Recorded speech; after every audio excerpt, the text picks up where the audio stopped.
Merombak skuad dengan mendatangkan banyak pemain di bursa transfer, mengganti pelatih di tengah musim, hingga menjadi juara Supercopa tidak membuat Milan bangkit dari keterpurukan.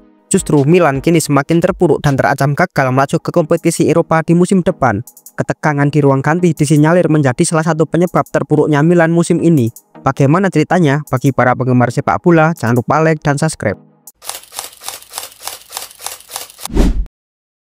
Seperti setan merah di Inggris yang sedang mengalami musim buruknya, setan merah di Italia juga tak mau ketinggalan. AC Milan musim ini mengalami musim yang sangat berat. Di awal musim mereka tampil sangat buruk dan inkonsistensi. Mereka tersiok-siok di Liga Italia dan juga kalah 2 laga awal di Liga Champions. Namun Milan sempat bangkit setelah menang di beberapa laga, termasuk meraih 5 kemenangan beruntun di Liga Champions dan memiliki kesempatan lolos langsung ke 16 besar Liga Champions. Sejak saat itu Milan melakukan perombakan yang besar-besaran. Pertama, mereka memecat pelatih Paulo Fonseca yang dinilai tidak memberikan keharmonisan di ruang ganti tim. Kedua, Milan merombak skuad yang ada. Pemain yang dinilai sudah tidak bisa berkontribusi lagi mereka jual dan dipinjamkan. Sebaliknya, mereka mendatangkan banyak pemain dengan status pinjaman atau pembelian. Di awal tahun, AC Milan mendatangkan pelatih Sergio Conceição. Tugas ia juga tidak muluk-muluk. Pelatih asal Portugal tersebut hanya ditugaskan untuk membawa Milan kembali bersaing di papan atas Serie A dan melaju hingga jauh ke Liga Champions.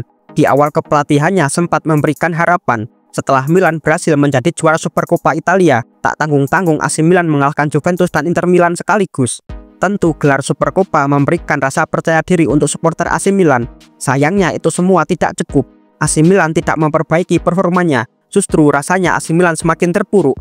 Ini semua bermula ketika AC Milan tidak berhasil melaju ke 16 besar Liga Champions. AC Milan harus terhenti di playoff 16 besar setelah mereka kalah dari Feyenoord Rotterdam secara dramatis. Sorotan tajam langsung ke AC Milan. Kenapa dengan perombakan yang besar-besaran tidak membuahkan hasil? Pasca kekalahan melawan Feyenoord, Milan tidak melakukan evaluasi. Mereka kalah 3 kali secara berturut-turut. Pertama, AC Milan harus kalah saat bertandang ke Torino dengan skor 2-1. Kedua, mereka juga kalah saat pertandingan tunda melawan Bologna dengan skor 2-1. Dan terbaru, I Rossoneri juga harus kalah di kandang saat menjamu Lazio dengan skor yang sama, yaitu 2-1. Ketika pertandingan yang Milan lalui semua kalah dengan skor identik 2-1. Hasil buruk yang dialami AC Milan memperlebar selisih poin mereka dengan Juventus, yang saat ini berada di posisi keempat klasemen Liga Italia. Selisih poin mereka adalah 8 poin, karena AC Milan saat ini terdampar di posisi ke-9 dengan 41 poin dari 27 pertandingan. Serangkaian hasil buruk yang Milan alami membuat peluang mereka untuk lolos ke Liga Champions di musim depan semakin kecil. Para pengamat memprediksi bahwa peluang AC Milan finish di posisi 4 besar akan sangat kecil, sekitar 10% saja. Itu pun sambil berharap para pesaingnya juga tidak tampil bagus dan mengalami hasil yang buruk juga. Mereka jelas memerlukan peningkatan performa yang signifikan dan konsistensi tinggi di sisa pertandingan. Meraih 70 poin dirasa cukup aman untuk lolos ke Liga Champions musim depan. AC Milan harus meraih poin dengan maksimal jika ingin lolos ke Liga Champions dalam 12 pertandingan sisa ini. Yang menjadi PR utama adalah AC Milan harus segera memperbaiki lini belakang mereka. Pertahanan Milan di 4 pertandingan terakhir tampil begitu buruk, dan mereka juga sering kehilangan bola. Kurangnya disiplin para pemain Milan tampaknya menjadi kelemahan AC Milan mendapatkan serangkaian hasil yang buruk.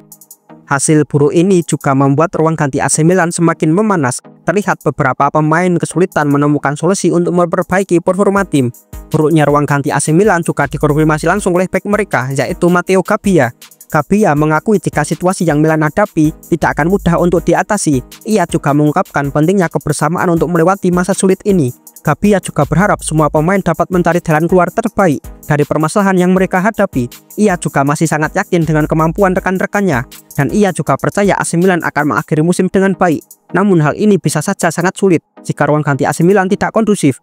Jangan sampai kejadian saat masih bersama Paulo Fonseca terjadi lagi pada AC Milan. Kekalahan Milan di pertandingan terakhir saat melawan Lazio juga menjadi protes besar-besaran bagi para penggemar AC Milan di San Siro. Para penggemar Milan menunda masuk hingga menit ke-15 sebagai bentuk atas kekecewaan mereka terhadap performa tim dan manajemen AC Milan. Saat masuk ke stadion mereka juga tidak mendukung tim. Sebaliknya mereka menyebut jika pemain AC Milan sangat memalukan.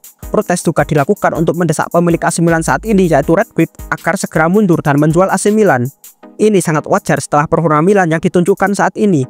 Buruknya manajemen membuat AC Milan terancam gagal ikut kompetisi Eropa di musim depan. Serangkaian perombakan yang Milan lakukan juga tidak membuahkan hasil. AC Milan tetap terpuruk meski mendatangkan banyak pemain. Apakah Milan masih memiliki kesempatan untuk bangkit di sisa musim ini? Tulis jawabanmu di komentar.